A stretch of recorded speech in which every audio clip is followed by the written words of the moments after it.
सावन सिंह महाराज जी के समय बंगाली बाबू एक सावन सिंह महाराज जी के मुख्य शिष्य थे। वो ब्यास के स्टेशन मास्टर थे। वो पहले तो महाराज जी का बड़ा विरोध करते थे।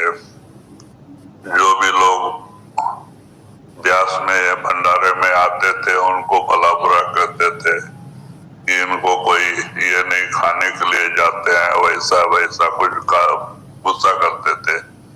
क्योंकि वो पहले लोग ठंडी ज्यादा होने से गट्ठर बिट्ठर बांध के लेके आते थे भंडारे में, तो इनको बुरा लगता था, भला बुरा कहते थे।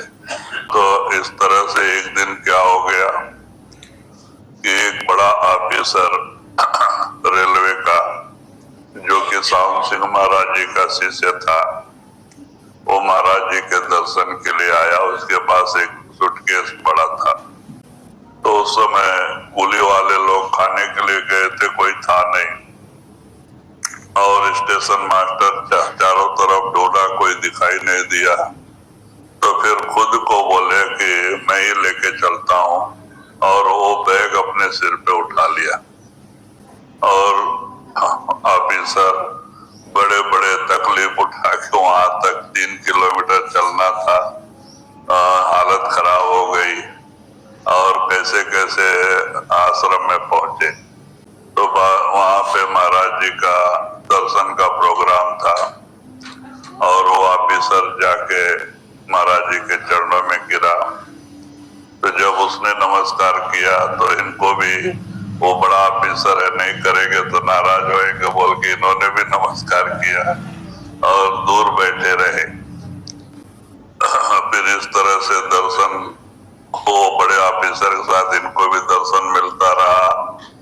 लेकिन कुछ मालिक की मौज और थी, महाराज ने उनके ऊपर कुछ दया दृष्टि डाल दी और उनमें बहुत परिवर्तन आया।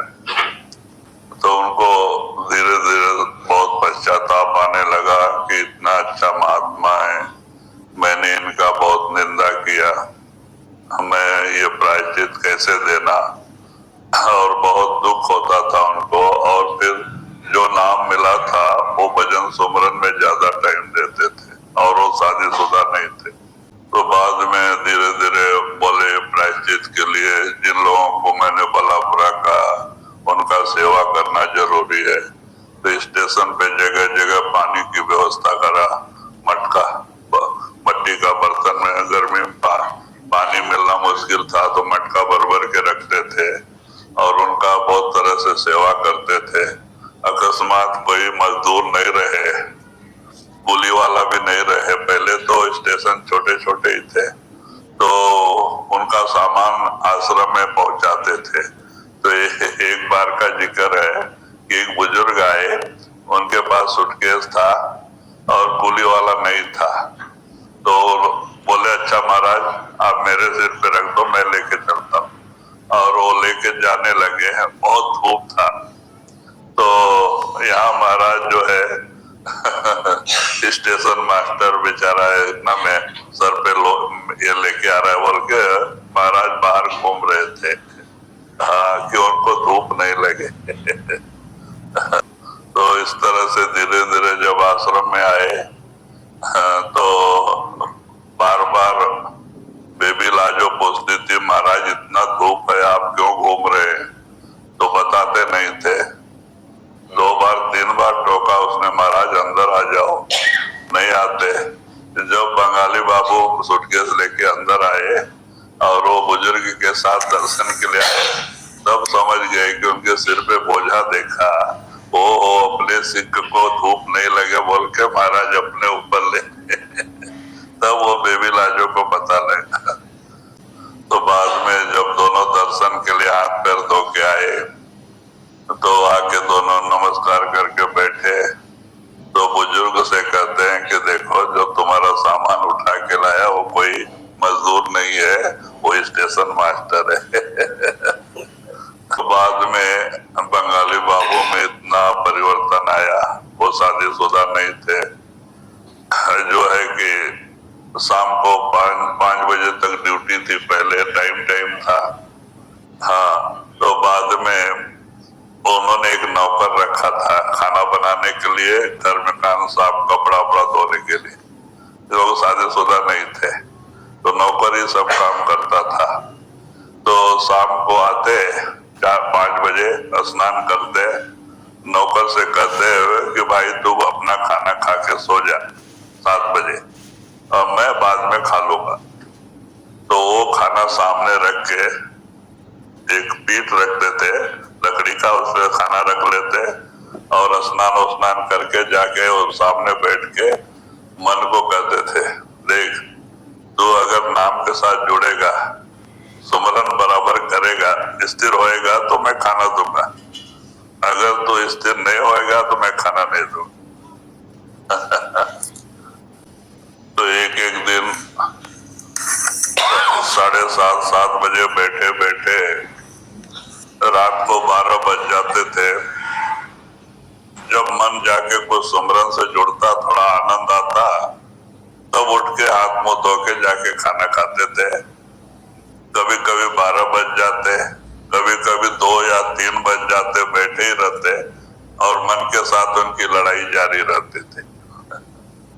तो मन कोई छोटा मोटा तो है नहीं, एक दिन पूरा रात बैठक बनाते, प्रयत्न बहुत करते, लेकिन मन स्थिर ही नहीं होता।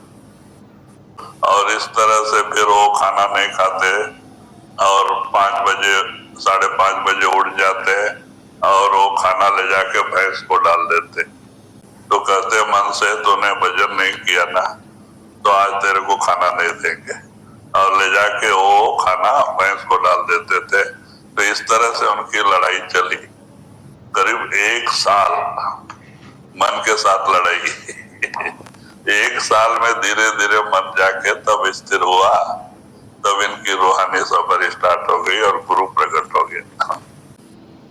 तो कहते हैं कि इस तरह से जो प्रेमी लोग हैं, मन के साथ लड़ाई लड़ी, रात रात भर जागा गुरु के लिए, रात रात भर रोया, तब जाके उस हस्ती को अपने अंदर पाया।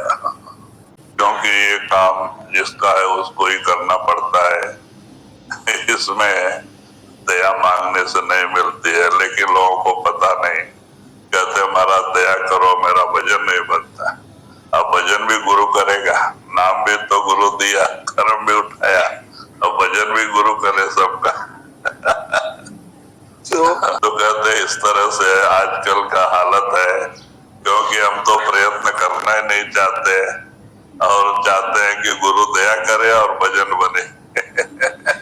कहते नहीं, कहते हैं कि आपको अपने आत्मा पे आप ही दया करना है। आत्मा को इस कालजाल से छुड़ाने के लिए आपको मेहनत करनी पड़ेगी, और अगर आप भजन सुमरन नहीं करेंगे तो कामयाबी कैसे मिलेगी।